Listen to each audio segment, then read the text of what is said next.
Hello, Hykerin here. I want to try and create a little guide on how to get into music production. I really want to try and start doing YouTube, so I think this is a good way to kind of segue into that. Yeah, I really want to start by giving you guys like a guide where people who are, say, like teenagers or like you guys are still in school, I kind of want to give you guys like a guide on how you can start making music. It's really fun. I'd say like it's something that I think everyone should at least try once, kind of like to give yourself a creative outlet that will help you, especially later down the road when you leave school. I think this will be really fun. So yeah, hope you enjoy this. Let's see what it could become. All right. Important. So creating music, there are different ways you can create music. I'd say the main way that a lot of you would be able to make music or kind of like get the idea of starting music is through playing an instrument. You could start by playing piano, guitar, drums, keys. So I think you play these instruments in school. Your parents are probably forcing you to go to lessons or whatever. The reason why they probably do that is because it gives you a skill and it lets you be a little bit more creative. So I think I want to make this guide for people who are kind of at this point in their, musicianship, as they call it. You're probably just playing your instrument and just playing songs. Like you're just playing other people's songs and you're kind of bored of that and you want to start creating your own music. So let's break it down. So I've kind of written this idea that there are different types of music production. The way that you create music, there's a whole process and way that you make it. Maybe I can make this into like a series and break it down. Maybe, you've gone online and you've seen people making beats and you're just like, I really want to do that. Where do I start? So there are a few things that you need to understand about making music. So you've probably heard the term of like the bedroom producer who's sitting in their bed, literally on their laptop or their school laptop, making beats and making music. That's kind of like how I started. I started by using my family's Mac at the time, and I was just messing around in Ableton. Like, I had a friend who had Ableton. He had just bought a new Launchpad, which was kind of brand new at the time, and he was making songs with it. And I was like, this is sick. Like, it's so cool. Like, I want to do this as well. And so at that point, I had already been playing bass guitar when I was in primary school, and from that point on, I was in high school when this friend got the Launchpad, and I was just like, maybe I can, start making my own music, and I think that'd be really good for me, to give it a go. So I bought Ableton Lite. My parents bought me a launch key, which is like this thing called a MIDI controller. In order to record music, there's two different main types of ways that you record music. There's recording actual audio, which is, say, something you pick up with a microphone or something we call a DI input, where, you plug your guitar, say, into like a mixing desk, or you plug it into an interface, and you literally record into your software the audio format, and you play your instrument, and then you record that into the program. Then there's also this thing called MIDI. It took me a while when I first started making music to kind of understand this idea, but basically MIDI is music in computer land. You basically use MIDI to put in the notes into your program, and then your program registers those notes and it spits out audio on your track. I'll explain a little more in a little bit more detail. But basically, what I was saying before, when I was saying my parents bought me this thing called a launch key. So the term MIDI and controller, it's one thing, right? I had this MIDI controller, and what the MIDI does is you press on the piano. It's like a little piano, right? And you press on it and the program registers the notes.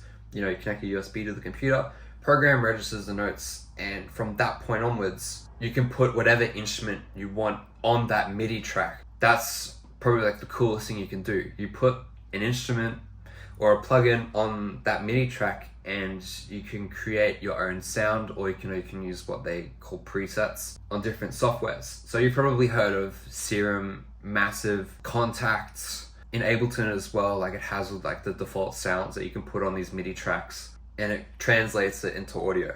I suggest honestly buying a MIDI controller as fast as you can if you want to start making music. That way you can, plug it into your computer and then you buy the program and then you put it in. That way it's a bit more easier to do. It's not essential to buy a MIDI controller. You can actually write MIDI in the program itself. You've probably seen people talk about FL Studios, Ableton, Logic Pro, that kind of stuff. there's all these different programs, but the ones that I specialize in is Ableton. It's the one that I've used for like the last 10 years.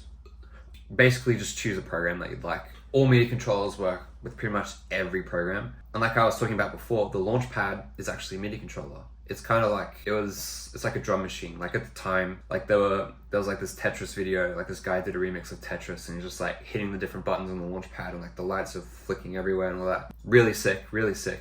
That should bring it back, to be honest. Like, it's really cool. So those are the two main types of recording music. Now, I guess it's time to get into the different types of music production. Maybe I might make a video to actually make music and do like an in-depth tutorial on how to actually make it.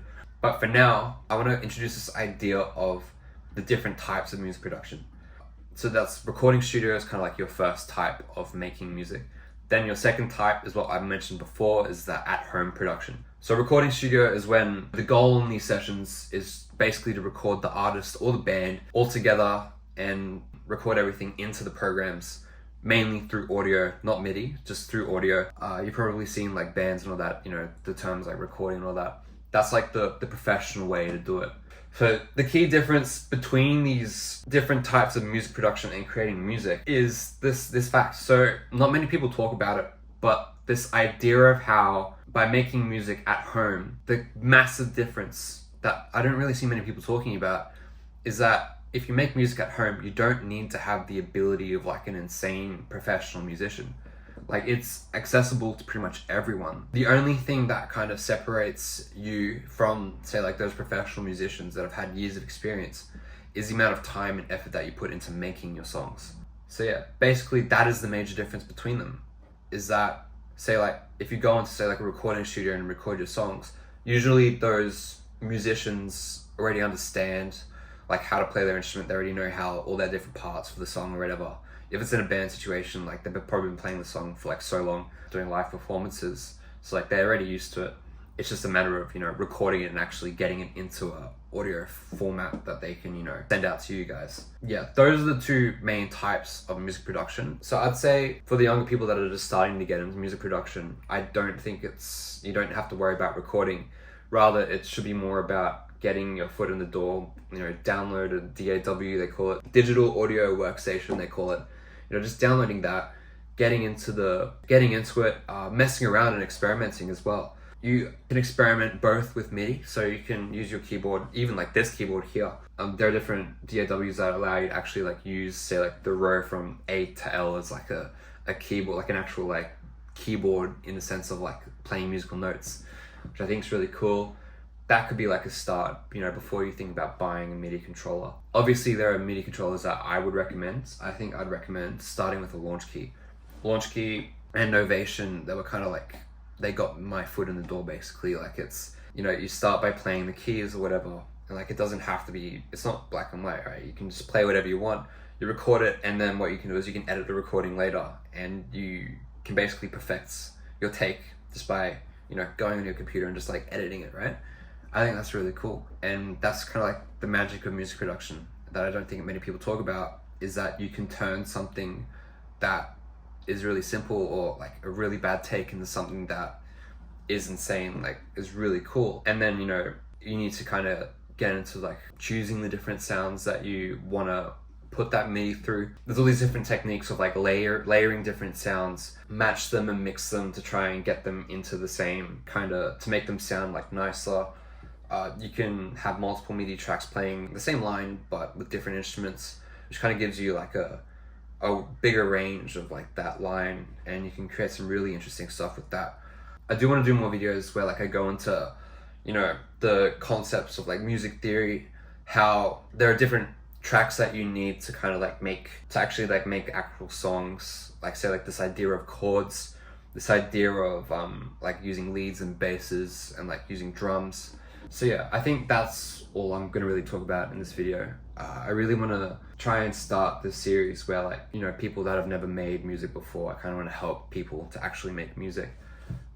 This is probably the point of the video where, like, you know, the person you're watching is like, oh my god, subscribe to my YouTube channel, like it, please like and subscribe. Nah, bro, like and subscribe if you want. You know, hit up my PayPal, producer@highgrowing.com. No. So I think it's important to actually make music, whether you're younger or, you know, older, like that's fine. I think everyone should at least try and make music at least once in their life. If even if you just download like the free version of Ableton or like the free version of like all the other software, use the 30-day trial or whatever to kind of like give yourself an idea and get into it. And then to like when you're older and you have a job, you can afford to actually buy all the stuff, that like you can use to make music. Let me know in the comments like how you go, if you have any questions or anything. Maybe I'll make some videos about the things that I've made. If you want, go on my Instagram, you can see like all the stuff that I've made. Basically that idea that I was talking about earlier about how you can perfect your performances with MIDI by, you can put in like you'll play your little part or whatever and like you screw it up and then you can fix it later. You can see that in like my older performances from like 2 years ago, 2022. You kind of like see how like those are usually like the thousands to take, and like it's just picking and choosing those different parts that are really good. Anyways, I hope you guys have enjoyed this video. Classic. Please like and subscribe. Blah blah blah. Let's see how this goes.